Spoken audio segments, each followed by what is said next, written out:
Monkey, will you tell us again about your time in the space program and how the hot tub and the Do spinning not like thing? to talk about it. Can you tell us, I do not like to talk about it. please? It was very traumatic losing John F. Kennedy. Tell, So I don't talk about the space program anymore. okay, tell us about your experiences just now that you were sharing. This is why I don't eat waffles.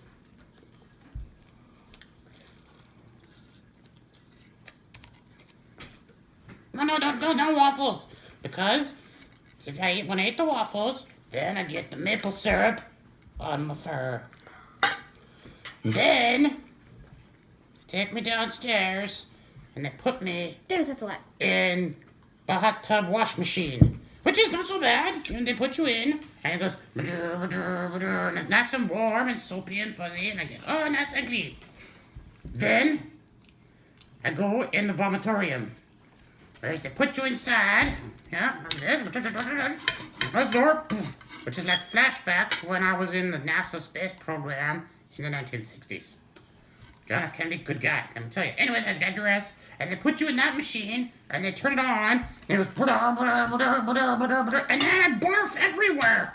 Oh my God, explosive vomit.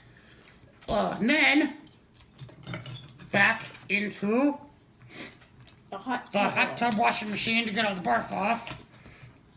And then, like idiots, they put me back in the vomit comet drying machine, and as they say, rinse and repeat. It is a never-ending cycle of pain. So, that's why I don't eat waffles. Thank you for that, Monkey. See you later. No, thank you.